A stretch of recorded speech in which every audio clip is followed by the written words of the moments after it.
Hey guys, welcome to Clockwork Noodles for another breakdown of Bartender 2024 remake. This is episode 6.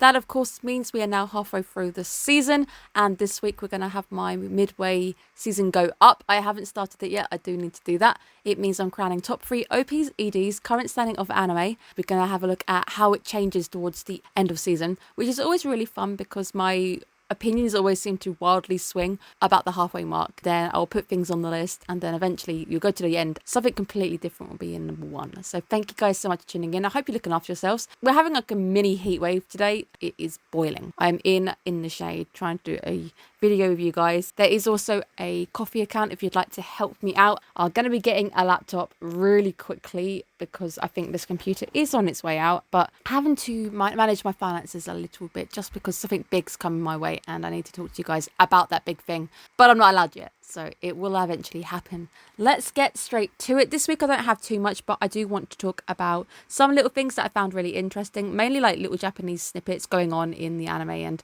things that they're doing that I find very interesting, like the first bit where we had the nod to the vicious work life where you see the managers, well, he's been forced to take the fall because his team isn't performing, but then they tell him to get someone else to take the fall, and you see him actually standing up for what he thinks is right, which is really nice. He's actually a good manager. He's trying to do the right thing.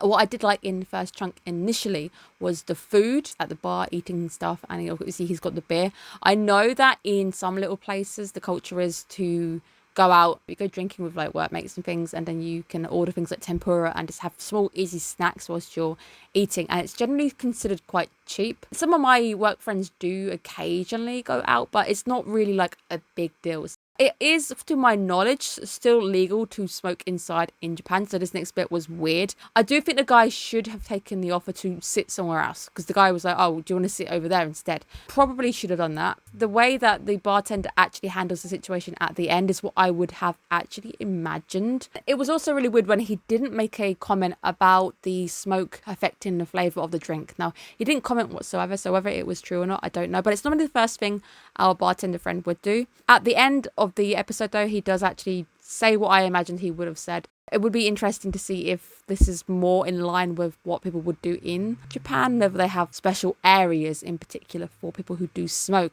I did think that the guy was just getting cranky because of withdrawal, and of course he's quit smoking, and of the smell is making it probably really, really difficult for him. I feel like they both acted irrationally anyway, and I think they do think that they handled it slightly wrong. There's fault on both sides of the story. Obviously in the UK, I'm a non-smoker, so I'm more siding with him on that one, but that's not the point of the story that is being told. The story being told is that we really shouldn't be judging somebody before you even know what's going on, because they could be going through something really difficult, and there's normally a reason why they are acting the way that they are. So it's a really nice little one. It's also nice to see the bartender from his perspective of what he's looking at. The fact that he's not really allowed to share anything or really get involved, but it's interesting to watch. I guess people watching would be a good one if you are a bartender.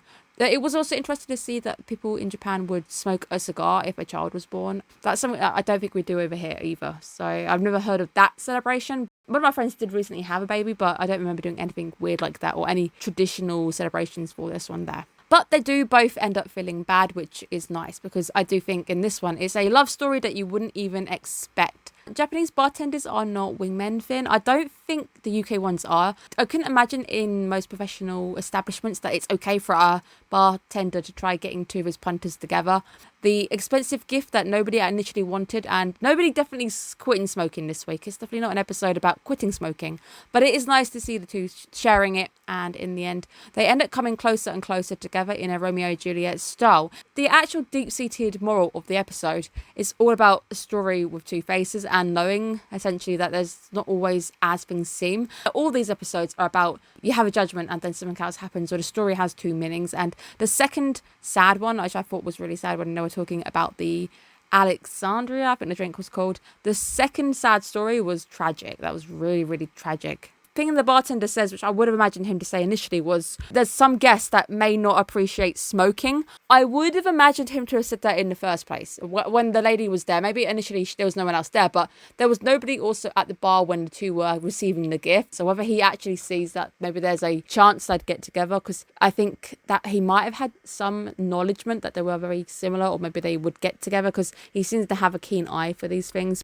Now, the second sad story about the guy just pushing her to have one drink and then she becomes addicted and becomes an alcoholic. That is a bit of a slippery slope argument. It's insane that one tiny little thing can have that detrimental effect. It happens. I think he knew. So he actually knew that she was maybe holding things off, or not all things were as it seems. Now, the marriage thing coming out of nowhere, and when we find out the exact reason for why, it all makes sense. The ongoing theme for episode 6 is the idea that there's always something else going on behind the scenes, and with her, she just wanted to make her grandma happy. And it was good intentions, and that might have been good intentions with the guy trying to get his wife to drink an alcohol. That's sweet, it's nice, you might really enjoy it.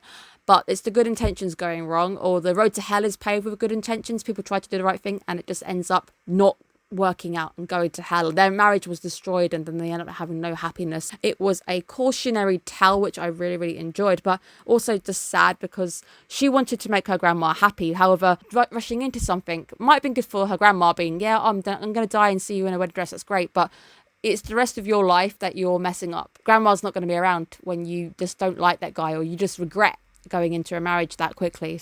I did like the moral of that, and the bartender getting involved and actually making her see straight. And I like that because essentially she sobers up and she knows what's actually right for her. He will see people at the bar, and it might appear to be one thing, like these guys like each other, they're having a drink, they're workmates, but they actually despise each other. Apparently deep down your body knows what the right choice is, and I like that. Very fascinating episode about having two halves of a story and actually not making a judgment call. A very good episode. I hope you guys are looking after yourselves. It is a lot cooler inside, but my god, it is humid today.